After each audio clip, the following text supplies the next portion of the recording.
तो महाराज मृत्यु सामने खड़ी और मृत्यु ने ध्रुव जी से प्रणाम किया।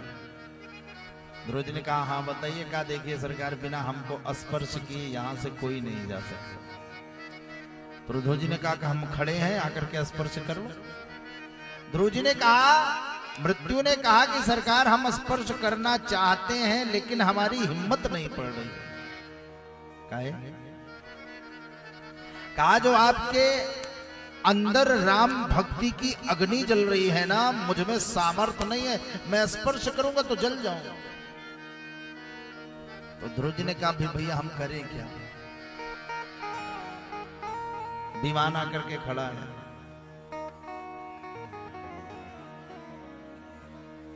कहा सरकार इस विमान पर तो आप चढ़ेंगे ही। कहा हाँ। तो कहा चढ़ने के लिए कोई सीढ़ी तो है नहीं। कहा नहीं। कहा तो एक काम करिए। कौन सा। कहा हम बैठ जाते हैं, हमारे सिर के ऊपर अपना पैर रखकर इस विमान पर चढ़ जाएंगे। आपको मैं स्पर्श भी कर लूंगा, मेरी भी मर्यादा रह जाएगी, आपकी भी मर्यादा रह जाएगी। भागवत कहती मृत्यु मूर्धनि पदम धृत्वा, मृत्यु के सर पर पैर रख करके ध्रुव जी महाराज आरूढ़ हो गए, चले गए। उनकी वंश परंपरा में महाराज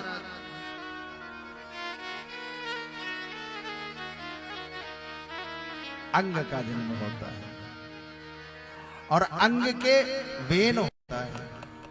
जरूरी नहीं है, देखो हमारे संस्कार अच्छे हैं तभी हमारा परिवार अच्छा है। अंग हुआ और अंग के ही वेन पैदा हुआ। और वेन जो है ना वो क्या होता है, जैसे हमारे यहाँ होता नहीं है, हमारे यहाँ भी देखिए आप, जैसे कोई संत महात्मा हुए तो संत महात्मा बड़े सरल होंगे, लेकिन जब उनके परिवार के लोग पीढ़ी दर पीढ़ी, जिसने साधना की है वो तो महाराज शांत रहेगा, लेकिन जिसने साधना नहीं की है उसको गद्दी मिल गई है तो वो क्या करता है, वो धीरे धीरे खुद ही भगवान बन जाता है। जैसे आजकल देखिए ना, आप भागवत ओगवत कहने वालों को देखिए, ज्यादातर वो बैठते हैं जब कथा कहने के लिए तो वो मुकुट चाहिए और वो रंग बिरंगा वाला सब पूरा एकदम जैसे लगता है खुद ही भगवान श्री कृष्ण हो। अब अगर पूछा जाए कि भैया व्यास जी कौन सा मुकुट लगाए थे, सुखदेव जी कौन सा मुकुट लगाए थे, महाराज धीरे धीरे क्या होता है कि आज वो व्यक्ति अपने आप को ईश्वर समझने लगता है। हम नाम नहीं लेंगे, अपने यहाँ कई ऐसे संत हुए जो अपने आप को भगवान, अच्छा जैसे ही भगवान समझे तो भगवान ने कहा तुम दुनिया में रहने लायक नहीं हो, उनकी व्यवस्था भी अलग से करवा दी भगवान। तो महाराज ये सिद्धांत है। तो यहां भी अंग के वेन पैदा होता है। वेन जानते हो, वो कहता है कि मैं भगवान हूं, वो कहता है ये पूजा पाठ बंद कर दो, सब क्या है जो कुछ हूं मैं ही हूं। तो महात्माओं को बात अच्छी नहीं लगी। वेन माने बांसुरी। एक दिन महात्माओं ने जोर से फूंक मारी, वो वेन समाप्त हो गया। अब जब वेन समाप्त हो गया ना, तो देखो बिना राजा के राज्य ठीक नहीं होता। तो उसके शरीर को तेल की नौका में रखा गया और महात्माओं ने उसका घर्षण किया। तो जब घर्षण किया तो एक काला काला व्यक्ति निकला, जिसको महात्माओं ने कहा निषीद। निषीद माने बैठो। तो वो बैठा नहीं महाराज, वो भगने लगा। तो निषीद का ही अपभ्रंश है निषाद।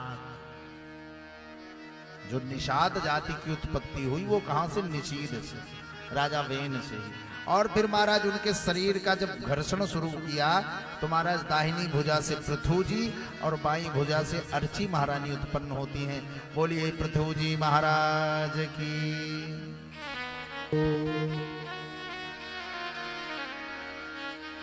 ये पृथु जी कौन है?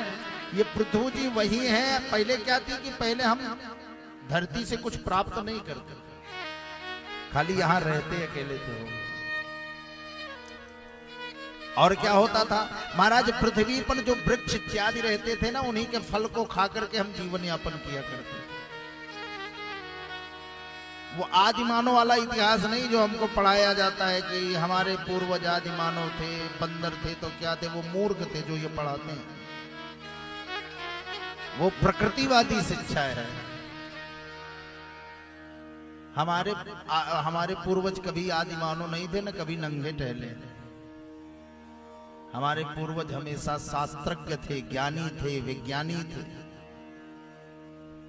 वो अग्नि को पत्थर में रगड़ करके नहीं पैदा किए थे, वो वेद मंत्रों से अग्नि का आवाहन करके अग्नि को प्रज्वलित कर देते।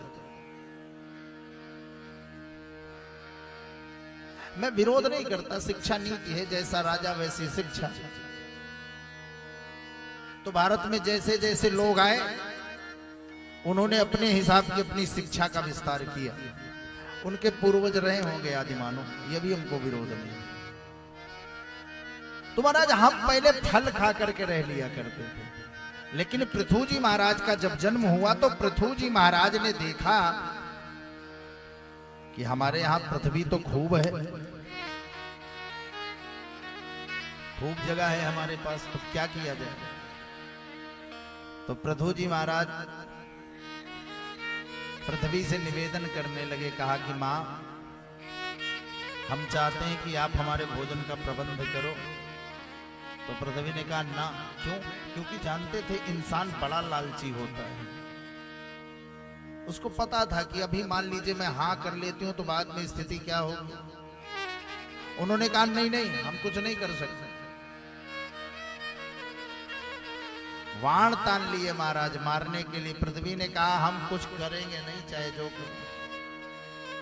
बड़ी याचना करते हैं। और जब याचना करते हैं तब कहा भो सूत हे मागथ सौम्य वंदी लल्लो गति धुना स्पष्ट गुणस्य मे स्यात्। कहा मैं तुम्हारा दोहन करना चाहता हूं। पृथ्वी ने कहा ध्यान रखना, मैं दे तो सब दूंगी, अगर तुम एक डालोगे तो मैं 10 तुम्हें वापस करूंगा। लेकिन याद रखना पुत्र, आज तुम जो करने चल रहे हो ना, भविष्य में लोग मेरा महत्व भूल करके मुझे दोहन का एक मार्ग बना लेंगे। तो आज है नहीं, आज हम लोग ज्यादा उत्पन्न हो, खूब खाद डालते हैं, खूब केमिकल डालते हैं, दवा डालते हैं। तो क्या आपको लगता है कि उसका असर पृथ्वी पर नहीं पड़ता है? बहुत पड़ता है। अगर जहर आपके शरीर में कहीं जैसे दाद हो जाता है ना, तो लगाते हैं ना लोग, तो दाद तो ठीक ही हो जाता है, जलन तो होती है शरीर में। तो महाराज उसी तरीके से जो हम लोग पृथ्वी पर इस प्रकार से बड़े बनने के लिए खूब ढेर सारा धन हो जाए, तो पहले क्या था? पहले ये विधा नहीं थी। पहले पृथु जी महाराज खेती उतनी की जाती थी जितना हमारा काम चल जाए, हमारे परिवार का काम चल जाए। और क्या होता था? जो ज्यादा हो जाया करता था उसका क्या करते थे? महाराज पृथु जी महाराज ने यज्ञ करना शुरू कर दिया। और पाणी जी 99 यज्ञ किए। जब 99 यज्ञ पूरी हो गई तो देवराज इंद्र डरने लगा, कहीं ऐसा ना हो मेरी गद्दी चली जाए। तो 99 यज्ञ जब प्रारंभ हुई तो इंद्र जो है चुपके से घोड़ा चुरा ले गया। और जब घोड़ा चुरा ले गया तो महाराज पृथु जी महाराज पहुंच गए, मारने जा रहे थे। भगवान ने समझाया तुम मेरे अंशावतार हो, वो भगवान के अंशावतार। कहा तुमको यज्ञ की कोई आवश्यकता नहीं है। क्यों? क्योंकि महाराज साधना 3 प्रकार की होती है। या तो आप तपस्या करें, अगर तपस्या नहीं कर सकते तो भजन करें, और भजन अगर नहीं कर सकते तो फिर परोपकार करें। परोपकाराय शताम विभूतयः। हमारे यहां शास्त्र कहता है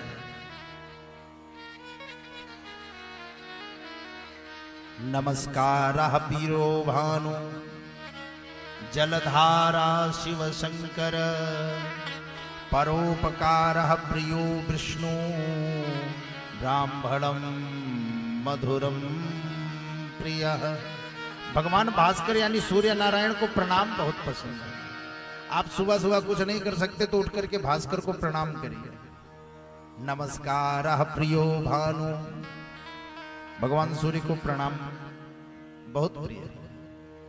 और जलधारा शिव शंकर, भगवान शंकर को कुछ हो चाहे आपके पास न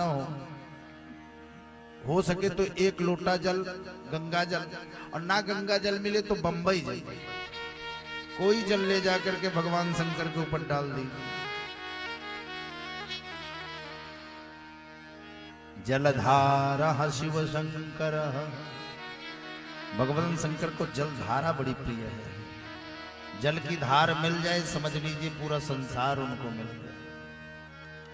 और परोपकार प्रियो विष्णु, भगवान विष्णु की सबसे बड़ी साधना है यदि आप किसी का उपकार कर दीजिए, किसी दुखी व्यक्ति को यदि आप सुख प्रदान कर दीजिए तो वो सबसे बड़ी साधना मानी गई।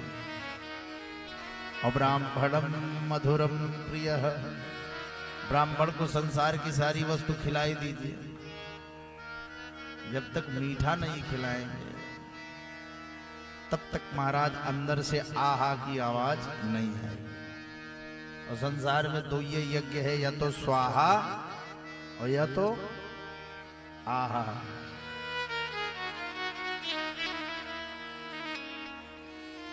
महाराज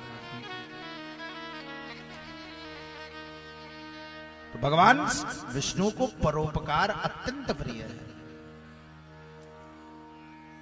जो पृथ्वी महाराज ने पृथ्वी पर अन्न का दोहन प्रारंभ किया उससे सारे जीव बड़े सुखी हो गए। अच्छा विधि क्या लगा? सबसे ऊपर का मनुष्य खा रहा है, उसके बाद का महाराज जानवर खा रहे हैं, उसके नीचे के कीट पतंग खा रहे हैं, सबकी व्यवस्था उससे बन गई। एक ही मतलब एक फसल से पूरा पर्यावरण अपना अपना आहार प्राप्त कर ले रहा है। तो भगवान शंकर भगवान बड़े प्रसन्न हो गए। जब भगवान प्रसन्न हो गए तो उन्होंने कहा तुमको कुछ करने की आवश्यकता नहीं है। महाराज वो भी चले गए। उनकी वंश परंपरा में महाराज प्रचेताओं का जन्म होता है। अच्छा इनका नाम प्रचेता क्यों पड़ा? इनका नाम प्रचेता इसलिए पड़ा, इनको प्राचीन बरही के नाम से भी लोग जानते हैं। काहे लिए? महाराज इन्होंने पूरी पृथ्वी पर कुशा बिछा करके पूरी पृथ्वी पर जहां देखो वहीं पर ये यज्ञ कर डाले थे। काहे लिए? यज्ञ किया जाए किस लिए? पुण्य होता है, पुण्य होता है। अच्छा यज्ञों में भी जानते हो क्या होता है कि जैसे जिस प्रकार का साधक रहेगा उसी प्रकार की साधना करवाता है। जैसे आप किसी पंडित जी को बुलाइए, कहिए कि माता जी की पूजा करवा दीजिए, तो पंडित जी कहेंगे तुम वैष्णवी शक्ति अनंत वीर्या,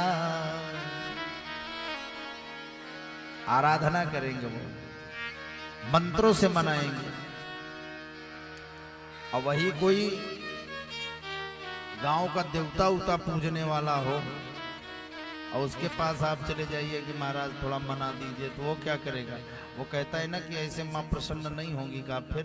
कहा पहले बलि मांग रही है।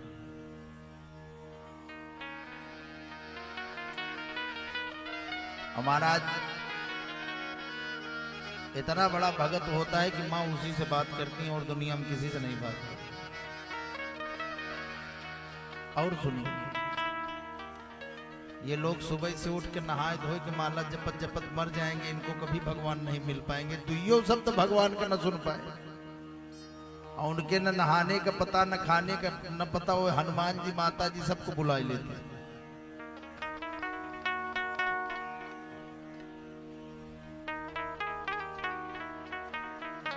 महाराज हाँ कुछ साधक होते हैं, कल ब्रह्मदेव सरकार आए थे, अच्छी साधना है। लेकिन ये जो गांवों वाले होते हैं ना, ये पंडा पुजारी, ये भगवान आपको मैं सही सही बताऊं, ये क्या करते हैं, ये समाज में अंधविश्वास फैलाया करते हैं।